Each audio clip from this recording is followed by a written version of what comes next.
Olá, tudo bem? Felipe Ferrara aqui com vocês. Nesse momento a gente vai falar sobre inflamação, sobre processo inflamatório. Quando a gente fala de processo inflamatório, a gente entende que processo inflamatório muitas das vezes é algo ruim, né?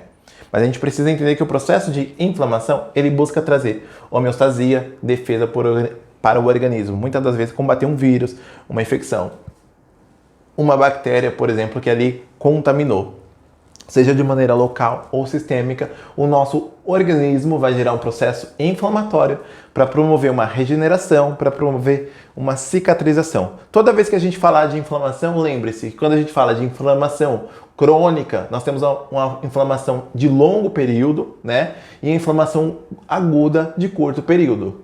Então, quando eu falo de inflamação aguda de curto período, ela é algo bom, né? Porque ela é algo que vai passar rápido, né, entre aspas. Então ele vai ser algo rápido e vai trazer uma homeostasia para o nosso corpo. Agora, quando eu falo de uma inflamação crônica, eu tenho algo ruim, porque ela dura extensivamente, gerando diversas alterações no nosso corpo. E muitas das vezes, o nosso corpo, para buscar uma homeostasia, né, dentro de um processo inflamatório, e muitas das vezes o nosso corpo, para buscar um equilíbrio dentro desse processo, quando essa inflamação é crônica, ele não consegue manter uma homeostasia. Então daí que a gente começa a ter um desequilíbrio nas células, processos de apoptose celular ou mesmo de formação de tumores, de câncer mesmo naquele paciente. Então a inflamação crônica no intestino, por exemplo, ela pode gerar uma predisposição ao câncer.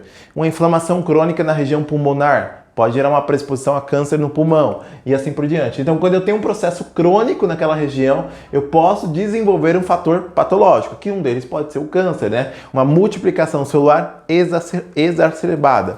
E eu preciso entender que muitas das vezes a inflamação que gera no nosso corpo, ela pode ser gerada, por exemplo, pela obesidade. A obesidade ela é uma patologia, é uma doença, está classificada pela CID-E66. Ela pode ser causada pelo consumo de cigarros, de agentes externos como poluição e algum tipo de alimento que nós consumimos. O fator sedentarismo ele contribui para nosso ganho de peso, obesidade, que vai nos levar a um processo inflamatório. Um quadro inflamatório mesmo, ou um quadro infeccioso vai nos colaborar aí a ter um processo de aumento da inflamação. E quando essa infecção ela for combatida, ela vai ser cessada, né? Quais são os tipos de exame que muitas das vezes são utilizados para a gente ver como está esse processo inflamatório? O PCR, né? PCR ultrassensível, fibrinogênio e ferritina. São 3 exames que podem ser utilizados aí para averiguar o fator inflamatório desse paciente. Então eu preciso entender que muitas das vezes nós estamos inflamados cronicamente, principalmente por um fator de resistência insulínica, glicação, diabetes. Então pode ter um fator patológico, pode ter um quadro já estabelecido ali de alguma patologia, até um processo mesmo autoimune.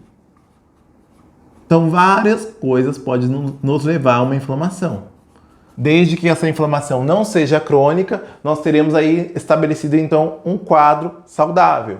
Então quando a gente fala de inflamação, quando a gente quer uma inflamação saudável, quando ela é bem-vinda, a gente fala de uma inflamação aguda e controlada. Então eu preciso entrar com terapias, tratamentos e conduta muitas das vezes para esse paciente que tem um processo inflamatório crônico. E quando a gente fala de uma inflamação, por exemplo, na pele, a gente faz o uso de substâncias que vai combater esse processo inflamatório, não deixando de ignorar, por exemplo, o fator sistêmico.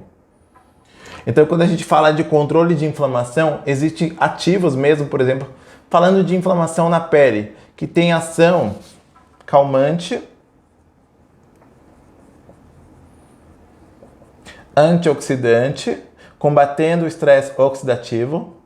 Por isso que é muito utilizado antioxidantes orais, como vitamina C, resveratrol, né?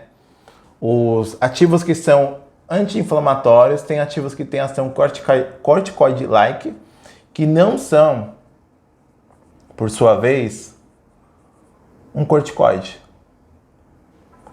Tem a mesma ação do corticoide, ou melhor, uma ação muito similar ao corticoide, mas não é um corticoide. Então, ativos que têm ação anti-inflamatória, antioxidante, calmante, auxiliam nesse processo de reparo de tecidos, por exemplo. A gente não pode ignorar a necessidade de se entender se existe uma inflamação sistêmica nesse paciente. Então, o processo inflamatório é um processo que ocorre no nosso corpo, a gente tem que entender a causa para a melhor conduta de tratamento.